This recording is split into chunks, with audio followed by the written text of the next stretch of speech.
Welcome to this conversation. And my name is James Craddock. I am President and CEO of Marble Media and a co-founder of Chef Heart. And today we're just going to talk a little bit about some of the behind the scenes stuff. And I'm going to share with you some insight that I've been encouraged to share online. And I've told everybody the reason I don't share this online is nobody gets it. And so if you don't get it, that's cool. But if you listen and let me take you on a journey, you might find that what I'm speaking of is highly viable, and it's a bit beyond where we are culturally, economically, geopolitically, but it's just beyond. I may not even be alive when all of this fully plays out, but I'm going to forecast some possibilities for the future.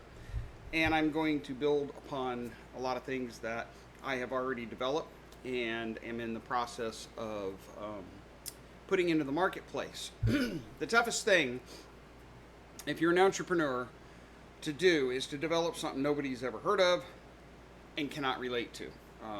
There's a scale 0 to 10. When you go to market something, and if you fall anything below an 8 as far as relatability, you have to spend a lot more time and a lot more money and a lot more effort trying to get people to understand what you're trying to accomplish, even if it fixes a problem, even if it fixes a lot of problems. That's where I am with a lot of the ideas. However, we have implemented these ideas into a spice business because it's the most nimble way to prove that these concepts work. And this is just the tip of the spear, but you got to start somewhere. And so we've been developing a business model around these, I call 4D ideas, right? Web 4. A lot of people I tell that I've developed an entire that I've created a standard for Web 4. They say Web 3 hasn't even fully emerged. It tried to emerge, right?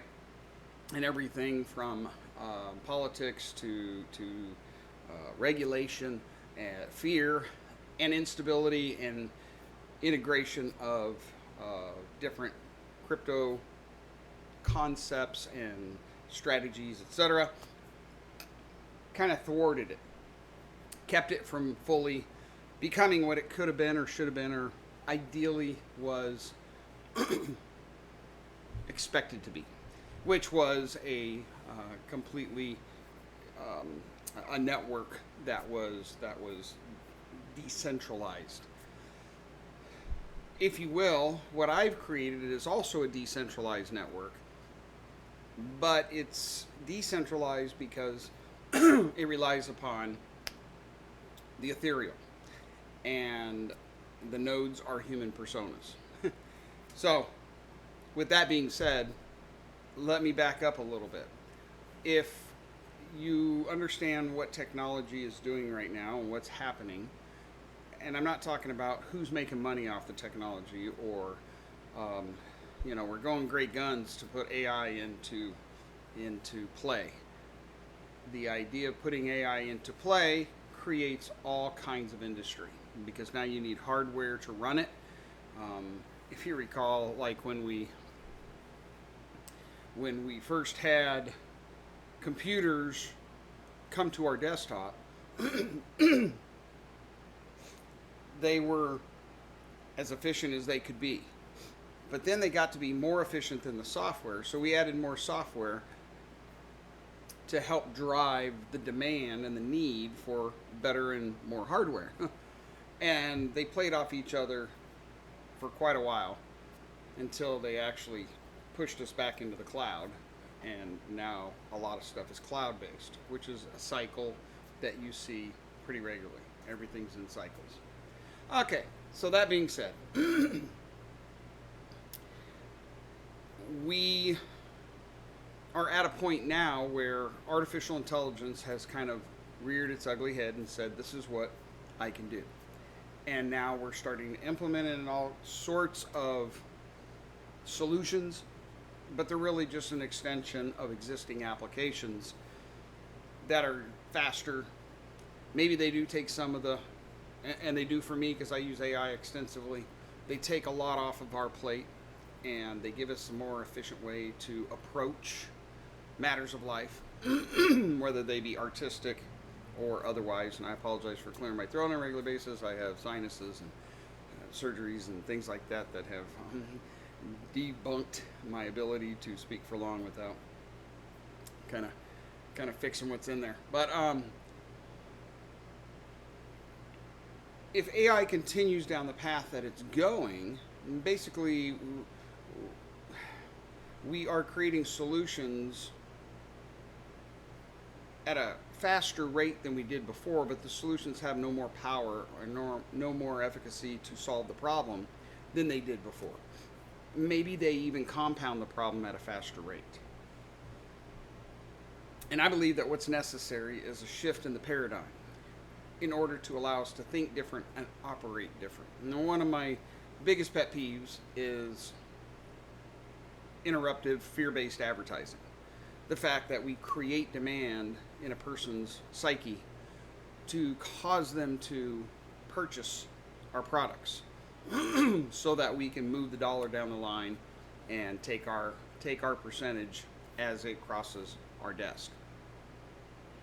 And this goes for every industry. It's just the way the world works, right? Boeing wants to sell more airplanes, we've got to have more wars.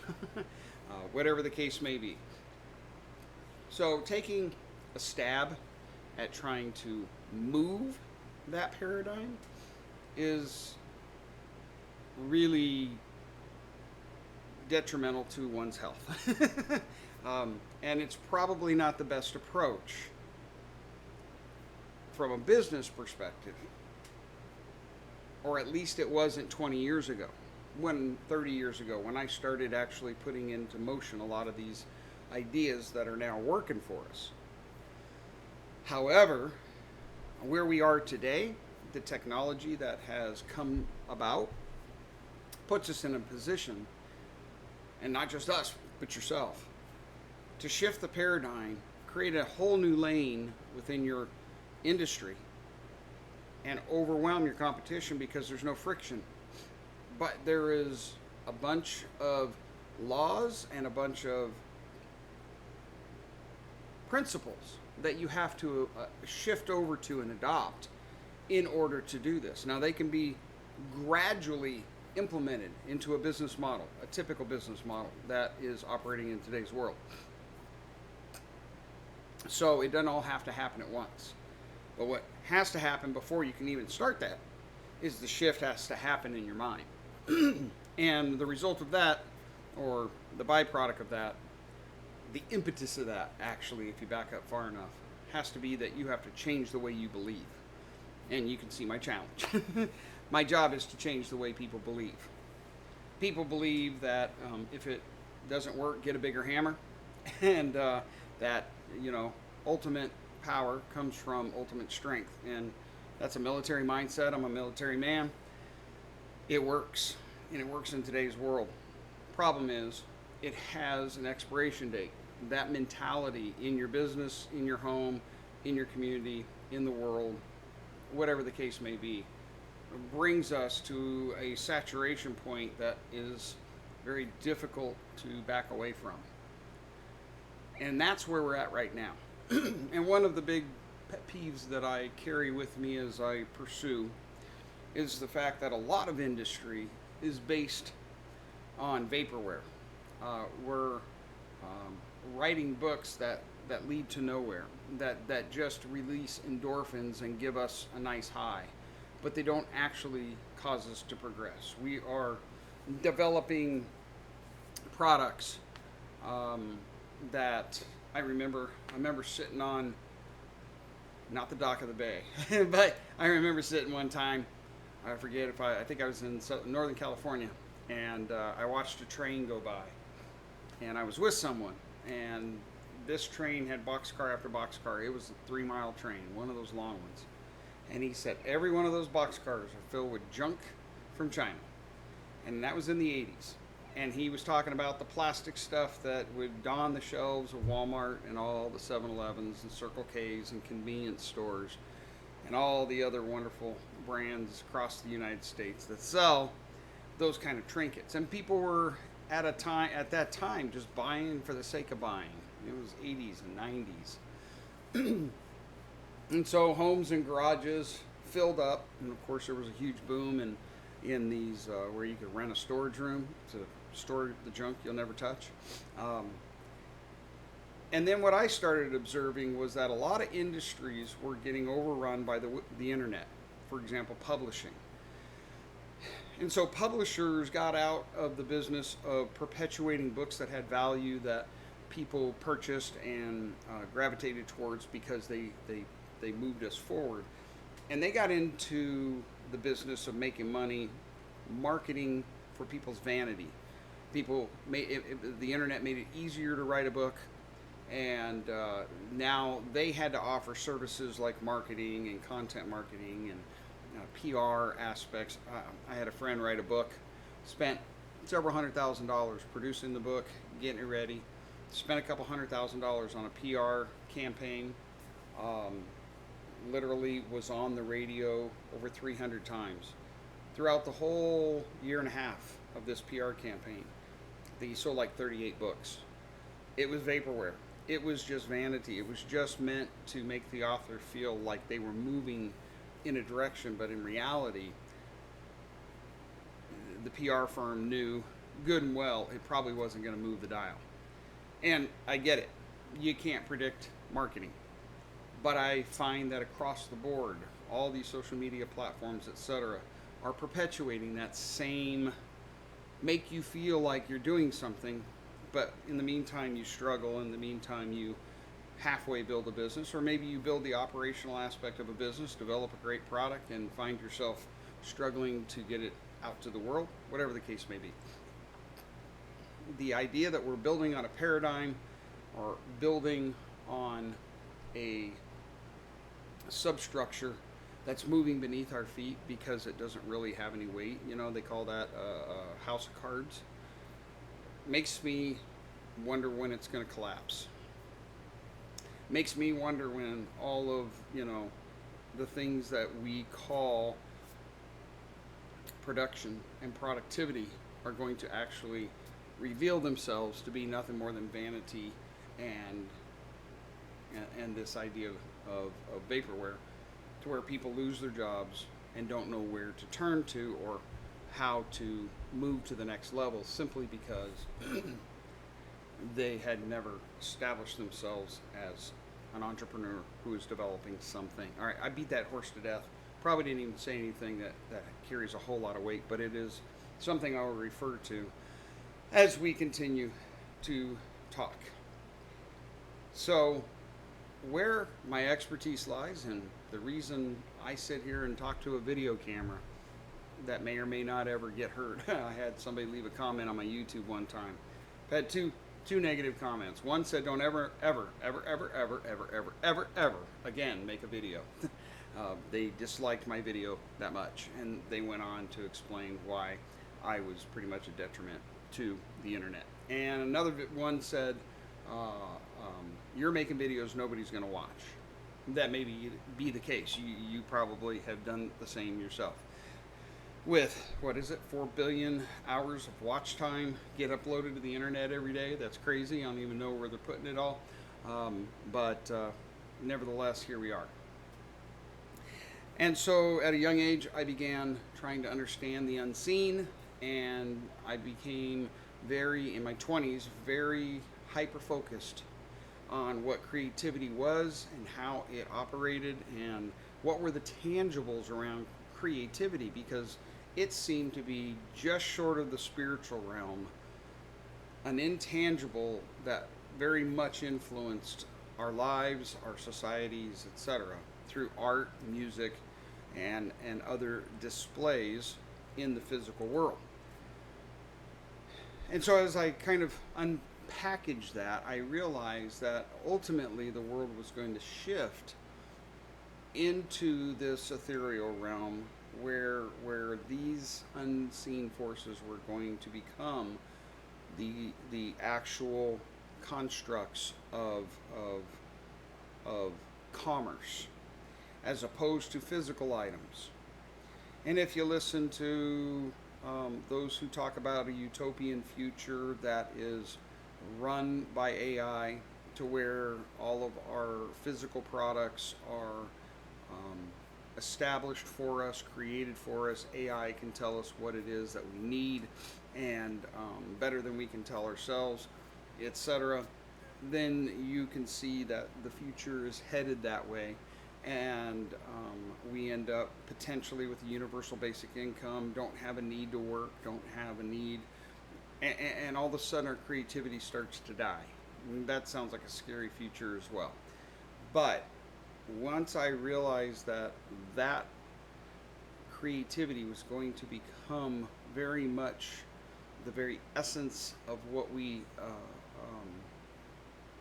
lean on for our existence, I started being pulled towards building a scaffolding that would allow the concepts of the ethereal to actually manifest themselves in our everyday physical world. And by doing that, it would then elevate everyone to that plane of power where there is abundance, and where we don't have to concern ourselves with the competition as we see ourselves in today.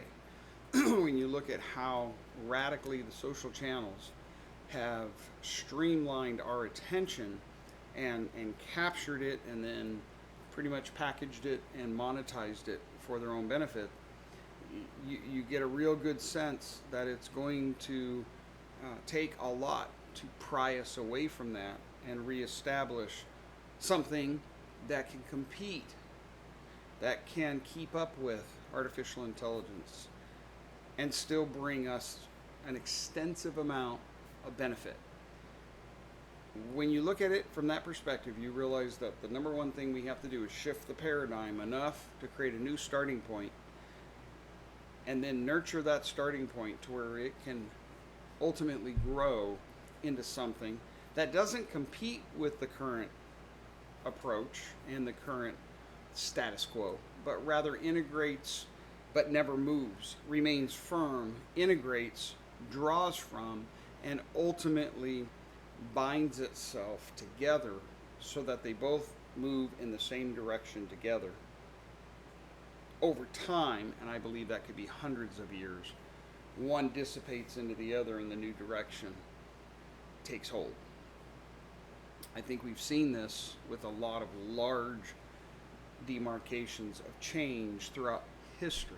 We've seen it, when steel came into being, and we saw the Industrial Revolution take off, and then when computers came around and microwaves, and you see these different pivot points.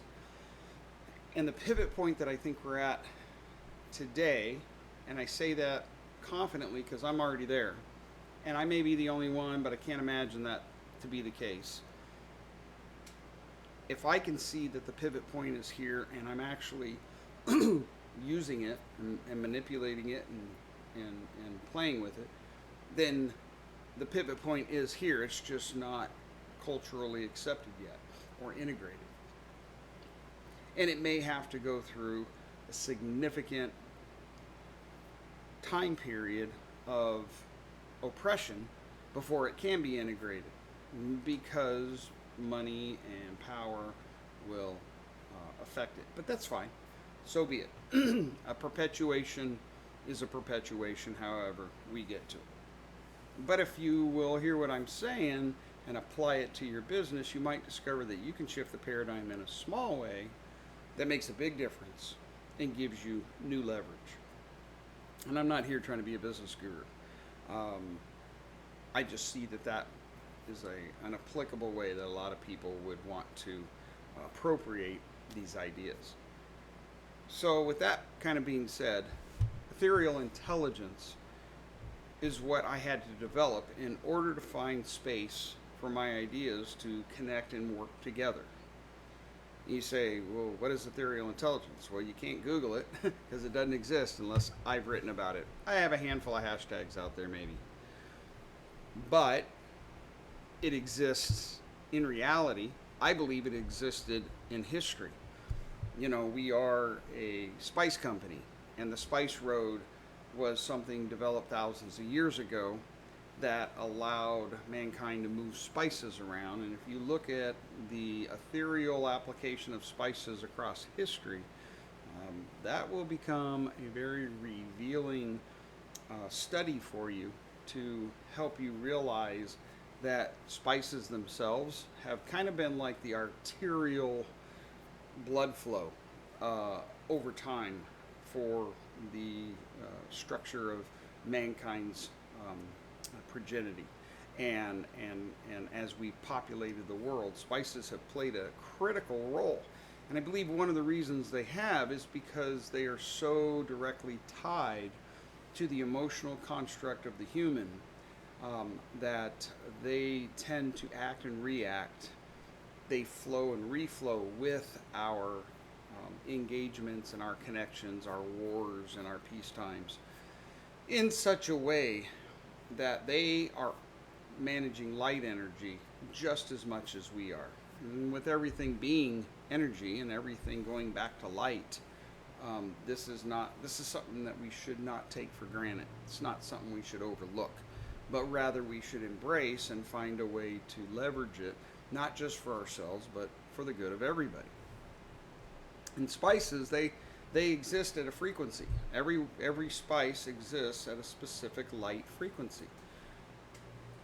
But so do emotions, and so do feelings, and so do the hidden unconscious structures of the human pseudo anatomy, if you will.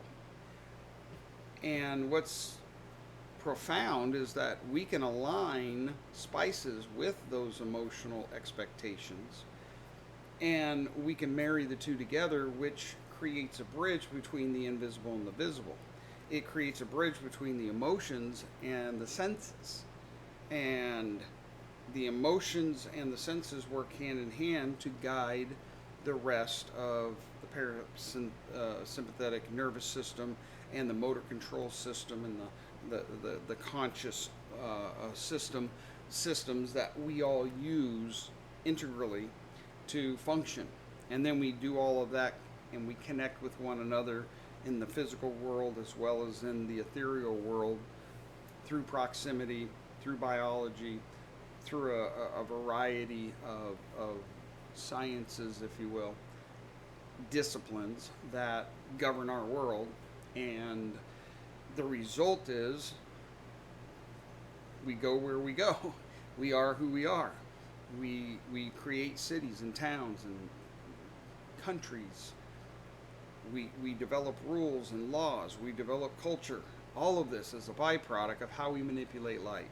So if you take it all the way back to the fact that we have light to manipulate, and we can manipulate it, and we do it whether we are aware of it or not, it makes sense to establish some sort of a standard by which to manipulate light. And if you're engaging in light, the result is good, because light is good. And therefore, you need to recognize that as you engage light and you manipulate light, you're doing it for good. If you try to manipulate light for evil, you're actually diffusing your own understanding, and you are leaving yourself in a darker place than if you were actually wallowing in the darkness. Not to sound too philosophical there, or theological, however you want to perceive it, but that is the reality. So from the outset, when it comes to creative thinking and it comes to the ethereal intelligence that I'm going to reveal to you through a number of videos, and the construct and the scaffolding that I have built, which will allow, if you will, the commercialization of the ether and the availability of it and the connectivity of it for everyone, then if you realize that this is the case, then you have to set your goals for good, and that has to be the direction that you move towards. And truth becomes something that binds and kind of creates a pathway on which the train of ethereal intelligence rides on. And if truth is aimed at the better aim you have at truth and goodness and uh, proper agenda, we're not just talking morals, but we're also talking outcomes. The more that aim is true, then the more power you have in this system. And it's something that you work on aligning with over and over and over. But from a business perspective, and you're going to hear me talk about friendship pods and how these communities are designed. They're designed around the very reality of an outcome that produces good in the world in order to start repairing major problems that have been the byproduct of our existing system. And we're not going to fix those problems with our existing tools. The tools created the problems. You can't fix a problem with the same tool you created it with. You need a new tool. And I think people have given up on creating new tools because it's hard, because it could be a lifetime of poverty, or at least less than. You're not in the mainstream, so it's more difficult. You have to be a warrior that never gets thanked, and the human spirit doesn't thrive that way. It tends to find it tends to scar. But I believe that we are guided by greater principles. I believe that the more you press into and pursue these elements of truth, and the more you sacrifice, and the more you define what that looks like, the more you reveal light that comes to your rescue, that comes to your aid, and then step by step, you build a path that leads you down that road. I know, a lot of metaphors. We like to say around here that we're building the airplane while we're flying it. In my head, I'm always thinking I'm walking on water by simply putting down a lily pad and stepping on it. You know, you got to make that lily pad, put it down, step on it, make another one, or some sort of a rock that you're putting down before you, so you can walk on it. But you know what? That's called faith. That's called courage. That's called believing way beyond the capacity and the scope of the tangible. I use this word called physical and digital. I think I'm not the only one. It's probably a pretty common term in your ears. And that's where we're binding the physical and the digital worlds together. I think robots is a pretty good example of that. We can talk quite a bit about robots in the future, because Personaware and Aethereal Intelligence is very much the core essence of what will bring about the robot revolution. In a way that is sustainable and beneficial to mankind. If we were to bring it out the way it currently is being developed, it would lead to a very dark place. I think it's the reason that we haven't seen the overt distribution of robots just yet. I was at a sushi place, Roku, Raka, I don't remember. You probably know. I was in the north of Seattle, and up by Redmond, and we went to have sushi, and it was a sushi place that had boats, and I thought they'd be boats where you could just grab the food, and it kind of was that way, but they came by on these trays, and you pop the little protective cover and grab your sushi, and when you're done eating it, you put the plate in the hole, and the sensor counts it.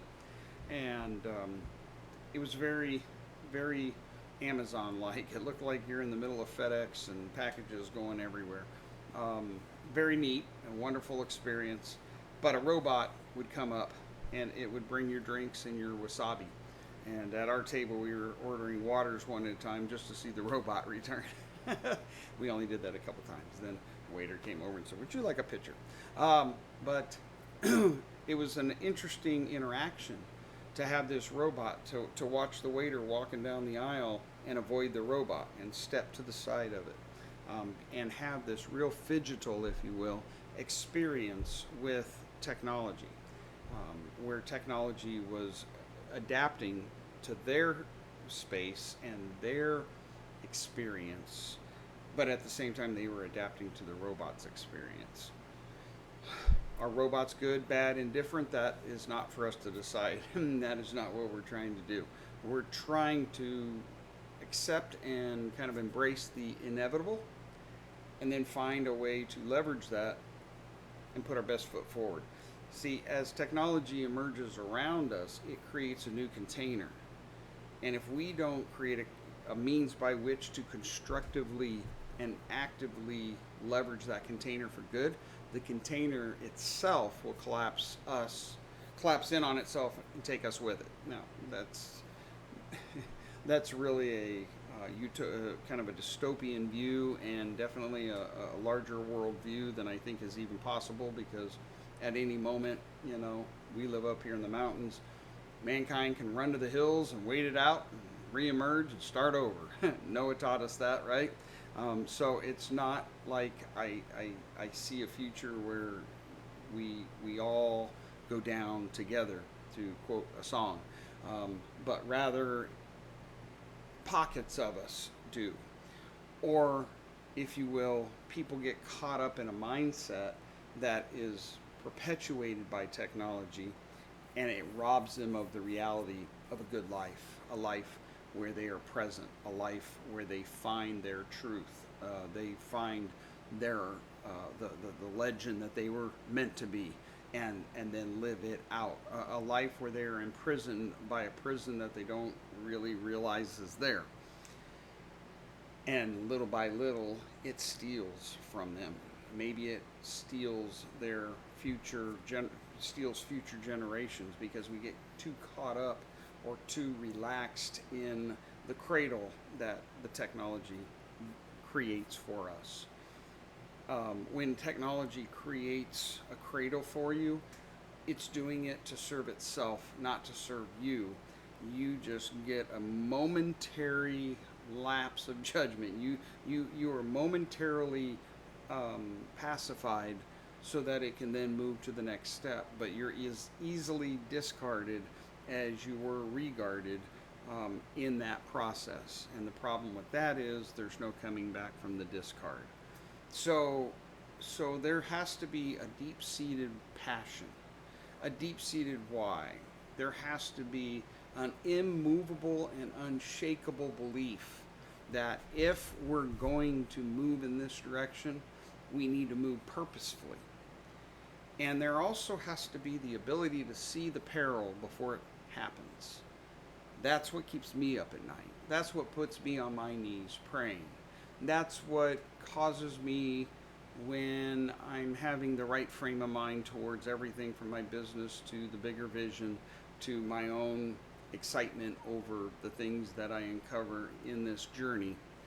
That's what perpetuates me, because I see it so clearly at times that if I don't do something and act upon those visions, they are going to act upon me, and they actually will encumber my life rather than allow me to embrace it. Now, all we need to do is do that shift that mindset across the chasm of humanity, if you will, and simple. That's what we're doing this week. What are you up to? But that's you've fully got to embrace that. And so, if you plan to consider ethereal intelligence as a means by which to gain leverage, you have to come to a place where you say there are greater truths out there. There is more power in the unseen than in the seen, and there is this hidden potential that needs to be embraced. And if it is embraced, the result will be, and then define it in a bed of good, and pursue it. And as you pursue it, then the blessings will be unfolded, and the reality will start to emerge. But that takes a lot. So maybe who I'm talking to are those who can't find another way out, those who have tried everything and are at the end of their rope. You're the ones that I'm trying to bring into this paradigm and into this way of thinking. I have an Insta 360 that when I hold my hand up like that, it will either track me or stop the tracking, and sometimes I accidentally turn that on or off, and then I have to deliberately put it back. So I'm not I'm not signaling aliens or anything like that. I'm just trying to engage my camera as it should be. So if you've listened this long, I'm sorry, you must not have much going on. But I hope I'm intriguing you enough to take a step into this conversation with me. Follow me on this channel.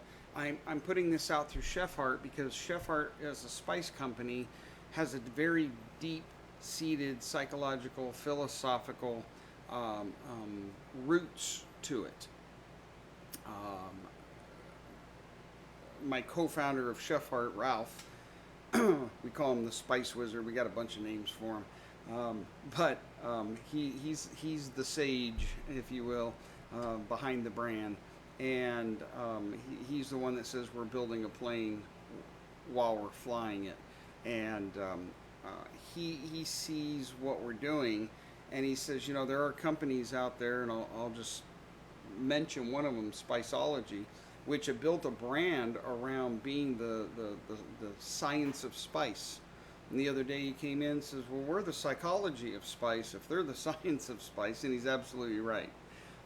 We have taken the concepts of ethereal intelligence and literally industrialized them and embedded them into Chef Heart's infrastructure, so that Chef Heart is essentially, in this day and age, the first and only Web 4D company that truly generates revenue and has a business model that has the potential of going national, global, etc., being built on principles that none of you have yet to fully grasp or execute upon in your own lives. Which just means that we have taken this so far. We've taken these ideas that were manifested for myself in a bedroom, in a living room, on a walk, and we've compounded them and compiled them into something that's tangible and now shareable. And when you go to Chef Heart, and the website is Chef Heart, there's no .com or anything, it's chefhe.art, and you purchase a blend from us, especially a Persona blend, we understand that you are literally aligning your energy with the theme of that particular blend, and we have a lot of them, and we know what those blends were based upon. And as you enjoy the blend on your senses, the smell, the taste, the granularity, which is a tactile engagement, the jar, the label, the theme of the blend, scan the QR code and find yourself immersed in the story of the character that's represented by the blend, and maybe also the good, the movement or the impact that blend's revenue is having in the world. We have some blends whose characters were created by those who are fighting cancer, and a percentage of the money goes back to the creator of that blend, and they use it to fight cancer. This idea of creating a loop from grabbing from the ethereal, bringing it into our physical world, transmuting our own nature to align with that good, and then having that good perpetuate itself into the real world, is the essence of our entire construct. And being able to pull from the ether and then give to those that, it's almost Robin Hood, right? But except we're not robbing from anybody, and we're not taking from the rich, other than we're taking from the richness of the ethereal realm, that which has all abundance already in it. I wrote a book called iGestalt, The Creative Thinking Strategy, 25 years ago, 35 years ago. I can't remember. I was 20, 22 years old, 21 years old. So yeah, over 35 years. I wrote that book, and it's on, you can find it, I think, on Amazon. It's a white paper, or it's embedded in some other books. And it describes exactly what creative thinking is, and then it gives a formula, a formulaic approach to think creatively. It's so powerful that it also gives you a very stern warning that once you fall into this way of thinking, it can suck you in and make it so that you find it difficult to operate in the real world, and that can present its own kind of problems. But it becomes kind of the doctrinal thesis, if you will, for this shift that moves us to where we all think and operate in this realm on a regular basis. Until such a day that there are multiple communities operating at this level, it's going to be a grind. However, along the way, because there's so much leverage, you're able to leverage the benefits and leverage the lack of tension once you've established yourself in that realm, to move you forward, to perpetuate you. And the more you play this balance, but feed the dog, feed the one that benefits you in the long run, the more that shift will start to speed up and give you greater potential. And you'll discover you can create a lane for yourself that nobody else is in, where you're riding side by side someone who's in the regular marketplace competing, except that you found a new source by which to pull from, and that new source doesn't take away from them. And all of a sudden you realize there's prosperity to be had at every turn. And then you become someone who is on this journey because you see the potential for everybody and not just yourself. And that's when it gets really powerful. All right. So for me, it was imperative that I shift the paradigm and that I find a means and a starting point and a purpose and a reason to do that. That all happened decades ago. Then it was important to build the scaffolding so that the real world could benefit, and so that we could commercialize and communitize these principles, because they exist in everybody's life. They affect your life whether you're managing them or not. But that being said, to do it in a commercial way is a much larger task. But now that that's done, and now that we have proven in a very simple scale, small scale, how it can fundamentally affect people's lives, bring in revenue, and change the way people perceive what they're doing and how they're doing it, we know that this is well on its way. And so with that, I'm going to end this video, because I can tell that what we need to do now is get into some specifics, and I trust that you'll follow and hear me out in a number of these topics that allow us to break down what is iGestalt, how does creative thinking really work, what does light energy really look like when you start managing it, how does it tend to manhandle and manage us, how can we take that and manipulate it into a real product, how can I take Personaware and apply it to my products tomorrow, because you can do that, and all of a sudden now you can personalize your products to an individual at an ethereal level, to where they are getting exactly what they need, provided you can adjust your products to match each person's persona. We chose spice blends because it's something that we can manipulate within the capacity of our resources. But you could do this with anything, including vehicles and clothing and perfume and houses and whatever the case may be. And that's another story. But once you grasp the fact that technology and the culture of the way we think has arrived and now it's stagnant because it doesn't know where to go, you'll realize that Web 4 and the standard that we've developed around Personaware as an operating system for that Web 4 standard, you'll realize that that is absolutely, not only is it the way to go, it's the only way to go. It's the only complete way to go. There's lots of fragmented ways to go. But if you want a theory of everything, this is it. And so with that, my name is James Craddock, and I'm the oracle of 4D story, which is four-dimensional storytelling, a very intricate part of this approach. I'm, like I said, CEO and president of Marvel Media, which is the ability to take Personaware and apply it to products and businesses and totally shift the paradigm. I am co-founder and president and CEO, if you will, of Chef Heart, which is just a spice blend company. At this point, we'll eventually roll out across the United States.